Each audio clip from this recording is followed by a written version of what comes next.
আসসালামু আলাইকুম শিক্ষার্থীরা, সবাইকে স্বাগতম করছি খুলনা বিশ্ববিদ্যালয়ের সি ইউনিটের রিটেন একটা মাস্টার্স ক্লাসে। আমরা আজকে মাস্টার ক্লাস বলার কারণ হচ্ছে আমরা আজকে ক্লাসে খুলনা বিশ্ববিদ্যালয়ে আসা কিছু রিটেন কোয়েশ্চেন সলভ করব এবং দেখব আসলে তারা কেমন প্যাটার্নের কেমন কি প্রশ্ন করে থাকে। সো আপনারা যদি খুলনা বিশ্ববিদ্যালয়ে এই বছর সি ইউনিটে পরীক্ষা দিয়ে থাকেন এবং রিটেনের প্রস্তুতি নিতে চান, আপনারা চাইলেই কিন্তু আমাদের মাধ্যমে নিতে পারেন।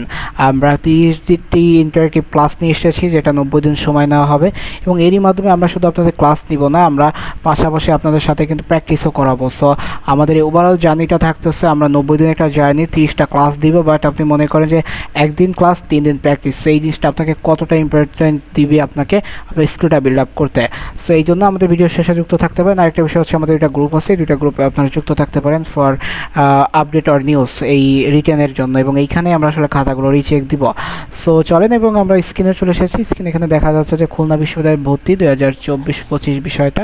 সো এখানে ইংরেজির যে বিষয়গুলিটা আছে আমরা সেটাই দেখব। সো ইংরেজির একটা প্রশ্ন আছে, আমরা সেটাই দেখব এবং সেটা কীভাবে কি সলভ হয়েছে আমরা সেটাকে লক্ষ্য করব। সেখানে বলা হচ্ছে যে right two characteristics of folk music. So folk music বা লোকসঙ্গীত সম্পর্কে দুইটা ক্যারেক্টারিস্টিক্স বা বৈশিষ্ট্য লিখতে বলছে। সেখানে আমি একটা অ্যান্সার করছি, তো আপনাদের সাথে আমি অ্যান্সারটা ব্রেক ডাউন করবো। জাস্ট আমি এটা যদি বিবরণ অনুযায়ী বলি, যেটা হচ্ছে বিবরণ ব্যাখ্যা। তো লোকসঙ্গীত আসলে কি? লোকসঙ্গীত আসলে মানুষের মুখের মুখে প্রচলিত গান, সেটাকে আসলে রাখতে চাচ্ছে। যেখানে প্রথমত দুইটা জিনিস লিখতে হবে, যে কোনো কিছু লিখতে হলে সেটা আপনাকে একটা থিম জিজ্ঞাসা করছে। এই থিমটার সম্পর্কে হচ্ছে আপনাকে আগে বুঝতে হবে যে থিমটা আপনাকে কী বোঝাতে চাচ্ছে। আরেকটা বিষয় হচ্ছে টু ক্যারেক্টারিস্টিক্স, অর্থাৎ আপনি যদি একটা জানেন তো আপনি আন্দাজে একটা লিখলেন, বাট আরেকটা লিখতে পারবেন কিনা। সো এই প্রশ্নটা আপনাকে দুইবার ট্রিক করা হচ্ছে। সেই দুইবার ট্রিকটা হচ্ছে মেইন।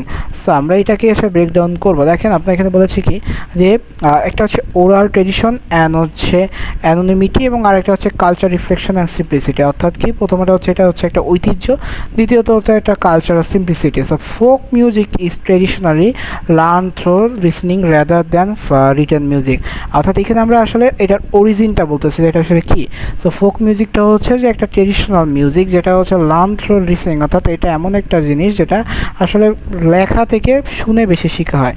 এটির মাধ্যমে আসলে ফোক মিউজিকের ওভারঅল যা আমরা একটা কনসেপ্ট বিল্ড আপ করে ফেললাম। এবার হচ্ছে এটাকে আমরা আপনাদের পাস ডাউন করবো, যে বা পাস করবো, যে pass down orally generation often without a non composer. অর্থাৎ এইটা পাস হয়, তো জেনারেশন টু জেনারেশন পাস হয়, কোনো কে আসলে কম্পোজার হচ্ছে এটার মাধ্যমে সে জানে না। অর্থাৎ গানটার আসলে লেখক কে, এটা অনেকেই জানে না, বা এটার সুরকারকে অনেকেই জানে না, বাট এটা কিন্তু জিনিস হচ্ছে। সো এইবার যেই সেকেন্ড পয়েন্ট আপনি যদি দেখেন, যে প্রথম যে বৈশিষ্ট্য বলছে, লোকসঙ্গীত লিখিত কোনো স্বরলিপি বা বই দেখে শেখা হয় না, বরং এক প্রজন্ম থেকে অন্য প্রজন্মকে মৌখিক শুনে শুনে হস্তান্তরিত হয়, এবং এটাই অধিকাংশ ক্ষেত্রে নির্দিষ্ট কোনো সুরকার বা রচয়িতার নাম জানা যায় না, কম্পোজারের কোনো নাম জানা যায় না। সো এবার হচ্ছে সেকেন্ড পয়েন্ট, অর্থাৎ আমরা একদম এটার একটা কনসেপ্ট বিল্ড আপ করে ফেললাম যে আসলে ফোক মিউজিক কী। এবার দেখবো যে ফোক মিউজিকটা আসলে কীভাবে জীবনে বাস্তবায়িত হয়, তাই তো। So it reflects everyday life, culture, emotions and struggles of common local people using simple musical structure and traditional instruments. That's mean হচ্ছে যে এটি একটি সাধারণ মানুষ গ্রামীণ সমাজের আনন্দ বেদনার সৃষ্টি হয়, এবং এই সুর ও ভাষা খুবই সাধারণ এবং স্থানীয় বাদ্যযন্ত্র যেমন একতারা, দোতারা, বাঁশি দ্বারা পরিবেশন হয়ে থাকে। দেখেন, সো প্রশ্নটা কিন্তু খুব একটা সহজ প্রশ্ন ছিল, কিন্তু আমরা সেটাকে দুইটা ভাগে ভাগ তো অবশ্যই করতে হবে, কিন্তু সেই দুইটা ভাগে করে দেখেন কোন দুইটা কি পয়েন্ট দিছি, এটাই কিন্তু গুরুত্বপূর্ণ। এবার হচ্ছে দেখি যে what is flashback and where is it use. অর্থাৎ ফ্ল্যাশব্যাক কি, তাই না? ফ্ল্যাশব্যাক বলতে আপনারা কী বুঝি? যে ফ্ল্যাশব্যাক হলো সাহিত্য বা চলচ্চিত্রের একটা বহুল ব্যবহৃত কৌশল, গল্পের ব্যবহৃত প্রবাহ বা সাময়িকভাবে থামিয়ে যখন অতীতের কোনো ঘটনা ঘটে বা স্মৃতি প্রদর্শন তাকে ফ্ল্যাশব্যাক বলে। যারা আমাকে লিটারেচার ক্লাস করেন নাই তারা কিন্তু এটা মিস করে গেছেন, আমার লিটারেচার ক্লাসে কিন্তু এটা পড়িয়েছিলাম। অর্থাৎ লিটারেচার ক্লাস আসলে খুব কম লোকই দেখেছেন, আপনারা জানেনও না আমি যে একটা 5 ঘন্টা লিটারেচার ক্লাস চ্যানেলে দেওয়া আছে। সো মেইন কনসেপ্টে এবার দেখি আমরা আসলে ফ্ল্যাশব্যাক সম্পর্কে, যে flashback is a literary or narrative device which is chronological sequence of a story is interpreted to show an event that happened at an earlier time. অর্থাৎ এইটা কি, আমরা এটার জাস্ট একটা ব্যাখ্যা দিয়ে দিলাম, সেটা আপনার সাথে আলোচনা করেছি। এখন বলছে যে হোয়ার ইট ইজ ইউজড, এটা কোথায় ইউজ হয়। ইট ইজ ওয়াইডলি ইউজ, অর্থাৎ কোথায় ইউজ হয় আমরা সেটা দেখি যেটি কোথায় বা কেন ব্যবহৃত হয়। সেটা চরিত্রের অতীত ইতিহাস বা গোপন রহস্য বা চরিত্রের অর্থাৎ ফ্ল্যাশব্যাকে, অর্থাৎ নায়ক কথা দেখতেছেন যে মেইন ক্যারেক্টার সে একটা কথা বলতেছে, হঠাৎ করে সে ফ্ল্যাশব্যাকে গেল, সে দেখলো যে সে একটা টাইমে খুব গরিব ছিল, সে অনেক তার অভাব ছিল, সে আজকে অনেক কষ্ট করে আজকের এই পজিশনে এসেছে। এটা আবার দেখবেন কেউ হয়তো বা তার সাথে খুব খারাপ হয়েছে, সেটা মনে করতেছে ফ্ল্যাশব্যাকে যেয়ে। সো উপন্যাস নাটক উপন্যাসের ঘটনা বা বর্তমান কোনো ঘটনা ঘটছে সে কেন ঘটছে তার যৌক্তিক ব্যাখ্যার জন্য অতীতে ফিরে যাওয়া এটাও দৃশ্যায়ন করা হয়। তো আপনার বিভিন্ন ব্যাখ্যা যদি দেখেন যে it is widely used in literature, Nobel, short stories and place, film, television shows and drama to provide background information, reveal the character past or explain present motivation. অর্থাৎ কোনো জিনিস বর্তমানে হচ্ছে, এখন এটা কেন হচ্ছে এটার একটা প্রশ্ন থেকে যায়। সো এটার প্লটটা আপনার পিছনে দেখতে হবে এবং এই প্লটটা দেখার জন্য কি আপনার যেতে হবে হচ্ছে ফ্ল্যাশব্যাকে। সো এটাই হচ্ছে মূল কথা। এবার হচ্ছে 3 নম্বর যেটা প্রশ্ন আমরা চলে এসেছি, কিন্তু আমাদের দেখেন প্রতিটা প্রশ্ন কিন্তু এরকমই আপনাদের, এবং আপনারা একটা জিনিস কি 15টা জিনিস পড়ার পর যদি আপনারা সেটার সাথে আপনারা আলোচনা করতে পারেন, শিক্ষকরা রয়েছে। এবং আরেকটা বিষয় কি আমরা কিন্তু গ্রুপে শুধু আমি একা না, আপনার মনে পড়ে যে এখন যে গ্রুপে একা আমরা খুব শীঘ্র আমাদের রেডিও একটা প্যানেল রেডি করেছি যেখানে আসলে তারা regular written A to Z সকল কিছু দেখবে এবং তাদের কাজই হচ্ছে যে আপনাদের এই রিটেন দেখবে, রিটেনের উপর মার্ক দিবে এবং রিটেনের উপর কোনো ভুল গেলে তারা সেই ভুলটা ধরিয়ে দেবে যাতে আপনাদের ওভারঅল কোনো জিনিসে কোনো সমস্যা না থাকে। সো আপনারা চাইলেই কোর্সে কিন্তু যুক্ত হতে পারেন। সো দেখি এবার স্ট্যান্ডার্ডে একটা কোয়েশ্চেন অ্যান্সার, সেটা হচ্ছে write down 2 difference between poetry and pros. So এটা একটা লিটারি টার্ম, আমরা বলেছি না লিটারি পড়তে হবে, লিটারি আমাদের কিন্তু একটা শিটও আছে, সো ওইটা আপনারা পড়তে পারেন। So its structure and form written in verse, standards and structure line with attention, rhythm or metre.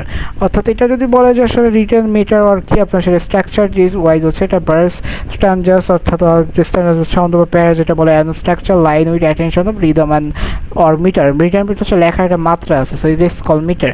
আর এটা হচ্ছে পোয়েট্রি মিনস হচ্ছে কবিতা, আর পদ্য হচ্ছে গদ্য কি written is continuous sentence and paragraph with no strict, অর্থাৎ কোন ধরনের কোনো রিদম নাই। Language of style use highly figurative, তারপর imaginative, rhythmic and artistic language, and এইটা হচ্ছে কি use straight forward, direct and conventional ordinary language. এবার আমরা যদি একটু ব্যাখ্যা দেখি যে আসলে কী বলা যাচ্ছে। সো বিবরণ বা ব্যাখ্যা বলা হচ্ছে যে আসলে গঠনগত পার্থক্য, কবিতার স্থাবক স্তাঞ্জা বললাম, ছন্দময় পঙ্গক্তি এবং লাইন্স আকারে সাজানো থাকে, পক্ষান্তরে গদ্য হচ্ছে ব্যাকরণ আকারে থাকবে, ধারাবাহিক ব্যাখ্যা থাকবে এবং বা অন্যান্য যে অনুচ্ছেদ আছে সেগুলো আকারে লেখা থাকে। সো আরেকটা বিষয় হচ্ছে ভাষার প্রয়োগ, অবশ্যই কবিতায় ছন্দ, রূপক, অলঙ্কার ভাষা ব্যবহার হয় যার কল্পনা হয় না। এমনকি ধরেন আপনি দেখেন রবীন্দ্রনাথের তো আপনি অনেক কিছুই পড়েছেন তাই না, সো রবীন্দ্রনাথের একটা ব্যাখ্যা যদি আপনি পড়েন এবং তার কবিতা পড়েন এটা কিন্তু একটা আলাদা জিনিস। সো এই কথাটাই বলা হচ্ছে যে আপনি যে শুধু একটা বিষয় পড়লেন এবং একটা বিষয় সেভাবে না, এবং লিটারেচার এবং লিটারেচারের যে বিষয়টা লিটারেচার কনসেপ্টটাই পাবে যে আপনি দেখেন পোয়েট্রি এবং আপনি যখন আসলে প্রোস দুইটা আছে, প্রোসের মানে হচ্ছে তাকে জানা, প্রোস মানে হচ্ছে গদ্য, PROS, প্রোস মানে হচ্ছে গদ্য। সব গদ্যটা এইভাবে আসলে কাজ করে।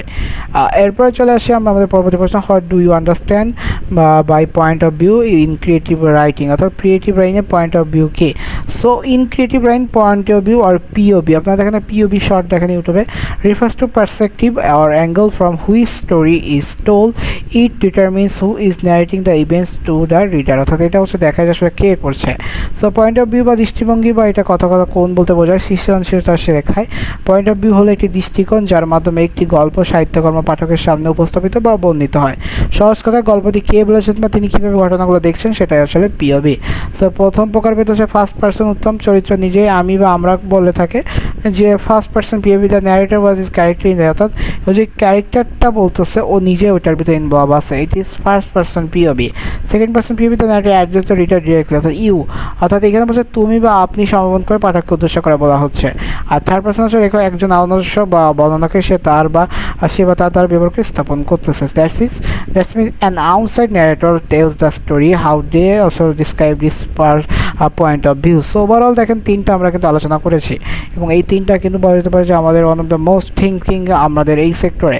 একটা হচ্ছে what is the current spring of diesel, ডিজলের কারেন্ট স্প্রিং কি, DIESEL, ডাইজল, নট ডিজ, এই তো এখন তো ঝামেলা। সো ডিজেল একটি জ্বালানি পণ্য যার DIEGEL, জার্মানি প্রকৌশলী রিউডলফ ডাইজেল বা ডিজেল যেটাকে বলে রিউডলফ ডিজেল এর নাম অনুসারে এই জ্বালানির নামকরণ করা হয়েছে ডিজেল। এখন ডিজেলের অনেকে DISEL দেন বা DIEটা আছে, এইটাই তো মেইন কনসেপ্ট। সো ডিজেলের এটাই লিখে দিলে হয়ে যাচ্ছে। সো এই দেখেন আমাদের কিন্তু কী কী, তাহলে এটা অ্যানালাইসিস করে কী বললাম, আমাদের একটা অ্যানালাইসিস পড়তে হবে, আমাদের লিটারেচার পড়তে হবে, আমাদের বানান পড়তে হবে, রেসমিন হচ্ছে স্পেলিং পড়তে হবে, এরকম অনেক কিছু পড়তে হবে না? সো এই অনেক কিছু আমরা কই পড়বো, অনেক কিছু পড়তে হলে তো আমাদের একটা কোর্স লাগবে। সো সেই কোর্সটাই তো আমি নিয়ে এসেছি, সেটাতেই তো আপনারা পড়বেন। সো এই কোর্সটাতে 30টা ক্লাস দিয়েছি। এখন কথা হচ্ছে ভাই 90 দিন বসে 30টা ক্লাস নেবেন, এত আলসা আপনি? আরে ভাই আমি তো আলসা না, আমি যেটা ক্লাস নিব আমি তাকে সেটা আপনাকে প্র্যাকটিস করাবো। অর্থাৎ আজকে ধরেন আপনাকে আমি একটা টপিক করালাম, করে আমি কি কালকে আবার আপনার সেটার উপর কি আপনার আরেকটা ক্লাস নিব? না, আপনাকে আমি যে আজকে যে টপিকটা পড়ালাম তারপর আপনাকে প্র্যাকটিস দেবো, আপনি প্র্যাকটিস করবেন। আপনি প্র্যাকটিস করতে করতে করতে করতে পরদিন আবার আপনাকে ওটা দিব, আপনাকে আপনার আরেকটা টপিক দেবো, সেটার উপর করবেন। করে যখন ওইটাতে আপনি হবে 2 দিন 3 দিন পর, তখন আপনার আবার একটু ক্লাস নেব। ক্লাস খুব কম হবে, অর্থাৎ ক্লাস সর্বোচ্চ আপনাকে 1 ঘন্টা বা 45 মিনিটের একটা ক্লাস হবে, বাট প্র্যাকটিসটা চলবে। কজ আমরা জানি যে রিটেনে যত বেশি প্র্যাকটিস করবেন, এবং এই যে আমাদের একটা শিক্ষকের প্যানেল তৈরি করছে, তারাই তো আপনাদের খাতাগুলো মূল্যায়ন করবে। সো তাদের জন্য তো আসলে চা নাস্তার কিছু বিল দিতে হয়। সো সেই বিলটাই তো হচ্ছে মাত্র 499 টাকা। সো আপনারা হোয়াটসঅ্যাপে একটু নক করবেন 01303022944, এই নাম্বারে যোগাযোগ করলে আমরা আপনাদের সাথে কথা বলবো। আরেকটা বিষয় সেটা হচ্ছে কি, আমাদের যে এই হোয়াটসঅ্যাপ এবং টেলিগ্রাম গ্রুপ আছে, আপনি এটা যুক্ত হয়ে যাবেন। কোর্সে ভর্তি হন না হন, এখানে কিন্তু রিটার্নে অনেক কিছুই পাবেন।